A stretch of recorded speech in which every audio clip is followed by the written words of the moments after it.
ناظرین پروگرام اسلوب اعضاء میں آپ کو خوش آمدید۔ اچھا سر، پروگرام سے پہلے آپ سے گفتگو ہو رہی تھی تو میں ایک سوال گھبرائے کی زینب کے حوالے سے، آپ اس کو نوحہ کہتے ہیں لیکن اس کی جو طرز ہے وہ جی ایک مرثیے کی اور سلو طرز ہے۔ اور دوسرا ایک بار پھر ہمیں بتائیے گا کہ یہ اس کے جو لکھنے والے تھے ان کا نام کیا تھا، اور پھر اس واقعے کا بھی ذکر کیجیے گا کہ یہ نوحے کی طرز اس کی کیا تھی، اور نوحے سے پھر یہ موجودہ شکل میں کیوں اور کیسے آیا۔ نوحہ ہے، بیسیکلی نوحہ ہے، اور یہ پہلے جب لکھا تھا میں نے آپ نے کہا شاعر تو چھنن لال دلگیر ان کا نام ہے، اور بھی ان کے کافی نوحے اور مرثیے ملتے ہیں۔ تو یہ پہلے ماتمی نوحہ تھا، تو اس کو پڑھا جاتا تھا، گھبرائے گی زینب گھبرائے گی زینب بھیا تمہیں گھر جا کے کہاں پائے گی زینب گھبرائے گی زینب۔ تو اس کو والد نے، یعنی یہ بھی ایک طرح سے کہ جو ممبر سے بغیر ماتم کی نوحہ جو پڑھنے کا وہ ہے، وہ میرے والد کو ہی شرف ہے، اور آج بہت سے لوگ پڑھتے ہیں۔ تو یہ بیسیکلی نوحہ ہے، لیکن اس کو یعنی کہ جس میں سے ماتم کو مائنس کر دیا۔ اور جو وہ واقعہ بھی بتائیے کہ وہ ریڈیو پہ کیا۔ جی میں ناظرین کی دلچسپی کے لیے بھی بتا دوں کہ جب پہلی دفعہ یہ 1952 میں ریڈیو سے براڈ کاسٹ ہوا، اور یہ سن 1926 میں لکھا گیا آپ نے۔ جی سن 1926 میں، اس سے پہلے میں نے آپ کو کہا کہ یہ ماتمی انداز میں پڑھا جاتا تھا۔ تو جب یہ 1952 میں، اس زمانے میں ریکارڈنگ نہیں ہوتی تھی، یعنی کہ لائیو پروگرام ہوتا تھا، جو پڑھ رہا ہے پریزنٹر وہ لائیو جا رہا ہے، اور ریکارڈ بھی نہیں ہوتا تھا وہ۔ تو مجلس شامی غریباں سے پہلے، یعنی یہ جب پہلی دفعہ پڑھا گیا تو یہ مجلس شامی غریباں سے پہلے پڑھا گیا، اچھا، بعد میں نہیں۔ تو اس یعنی کہ والد کو ہمارے پروڈیوسر تھے ریڈیو پہ، تو ان کو یہ کہا گیا کہ 10 منٹ کا کلام آپ کو پڑھنا ہے، آپ اسی مناسبت سے کلام منتخب کر لیجیے۔ تو ہمارے والد نے 10 منٹ کے حساب سے وہ سلام آخر کے، کیونکہ اشعار زیادہ ہیں، 16-17 اشعار ہیں اس کے، تو وہ انہوں نے منتخب کیا کہ یہ پڑھ دیں گے۔ عین وقت پہ یہ آئے گا جی 5 منٹ زیادہ ہیں، یعنی کہ 15 منٹ ٹوٹل آپ کو کور کرنے ہیں۔ تو وہ بڑا ظاہر بات ہے کہ وہ 10 منٹ کے حساب سے لے کے بیٹھے تھے، تو اچانک یہ اتفاقیہ طور پر محض یہ سامنے آ گیا نوحہ۔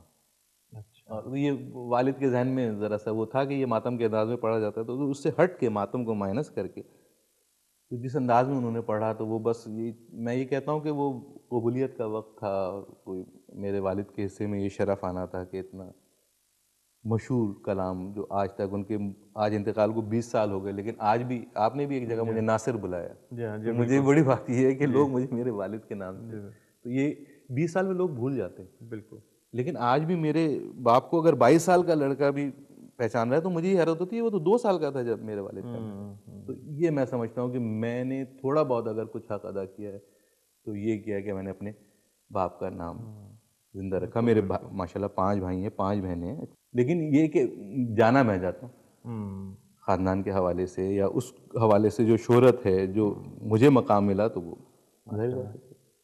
سامنے آپ لوگ ماشاء اللہ۔ اور اس کے لیے بڑا اس کے لیے ایک اوتھینٹک ہونا، اوتھینٹک ہونا، اور پھر اس میں سے خدا داد صلاحیت خدا ہونا۔ داد صلاحیت۔ جب تک خدا داد نہیں ہوگی، جیسے میں نے بات ہو رہی تھی ابھی تذکرہ ہو رہا تھا، تو میں نے کہا شاعر بھی خدا داد ہوتا ہے، جیسے آواز اچھی نہیں ہے تو آپ اچھا نہیں گا سکتے، اسی طرح ضروری نہیں ہے کہ آپ پڑھے لکھے بہت ہوں، قابل ہوں تو شاعر بھی اچھے ہوں، نہیں، شاعری خدا داد صفت ہے، جس میں یہ صفت دی ہے تو وہ عامیانہ بھی اگر کم پڑھا لکھا بھی ہے تو وہ شاعری اچھی کر لے گا بنسبت اس کے کہ جو بہت عالم و قابل ہے، لیکن اللہ نے اگر اس کو صلاحیت نہیں دی تو وہ نہیں کر سکتا۔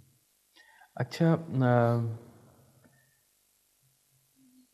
ایک سوز خان کے لیے، ایک نوحہ خان کے لیے، ایک ایون شاعر اہل بیت کے لیے اس میں روحانیت کا دخل بہرحال جی بالکل بہت زیادہ ہے۔ رہتا ہے، بالکل۔ تو روحانیت کو آپ کس طرح ڈسکرائب کریں گے؟ کہ روحانیت کا سلسلہ تو حضرت علی ابن طالب علیہ جی السلام سے بالکل صحیح، وہ ہے۔ بالکل صحیح۔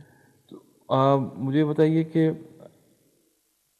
ہم نے جو آپ کو بھی سنا، اور ہمیں چاہے وہ منقبت ہو مولا کی، نوحہ ہو، مرثیہ ہو، تو ہمیں ایک روحانیت کا پہلو نظر آتا ہے۔ کچھ جو ہے روحانیت کو امپوز کیا جاتا ہے کہ جی رقت آ گئی ہے.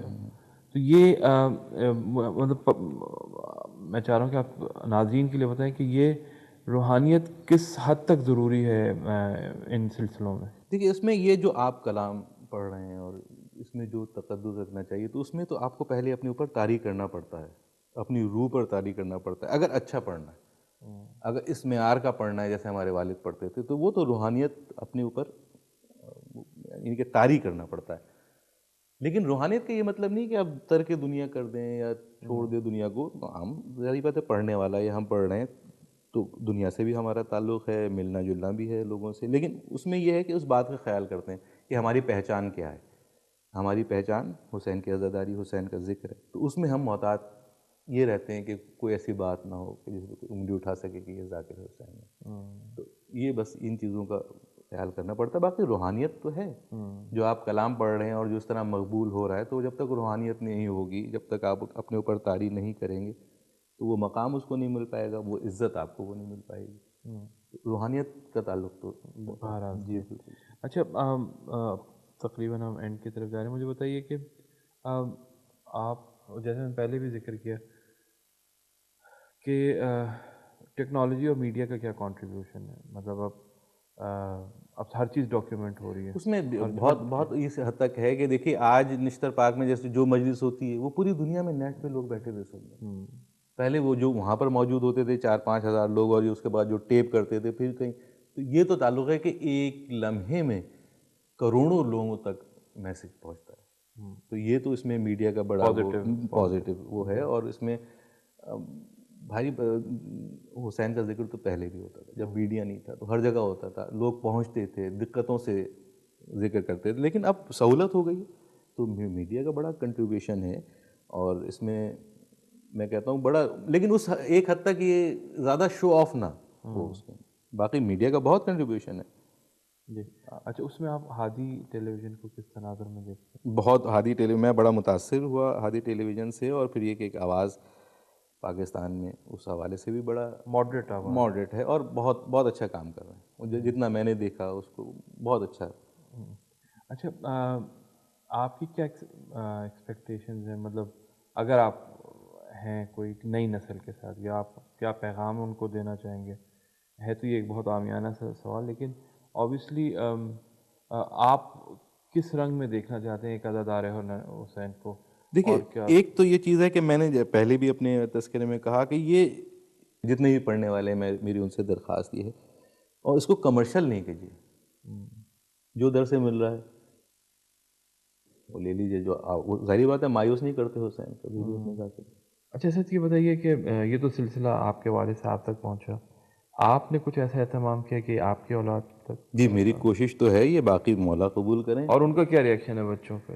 بچوں کا میں نے اپنے بیٹے کا نام, بڑے بیٹے کا نام اپنے باپ کے نام پہ رکھا ناصر. اس سے مجھے توقع ہے اور میری کوشش بھی ہے کہ میرے بعد اس سلسلے کو اسی طرح جاری رکھے, اور مجھے امید ہے. اچھا تو آپ نے ان پہ مطلب کس طرح جی باقاعدہ اس کو وقت دیتے ہیں؟ 11-12 سال کا جس عمر سے میں نے پڑھنا شروع کیا تھا, تو انشاءاللہ میں اب کوشش میں ہوں کہ 1-2 سال اگلے سال میں انشاءاللہ اس کو تھوڑا بہت اپنے جیسے البم میں کچھ اس کا ڈالی, یا اپنے ساتھ مجالس میں لے گیا, اور وہاں سے جیسے میرے باپ نے شروع کروایا تھا وہ ایک رباعی پڑھوا دی, تو انشاءاللہ میں اگلے سال جیسے ہم نے بس یہ جو اسپیشلی سوز خانی کے مرثیہ گوئی کے حوالے سے یہ سلسلہ ختم ہو گیا تھا. آپ کا کیا خیال ہے کہ ایسے سرپرستی یا انسٹیٹیوشنز ہونے چاہیے؟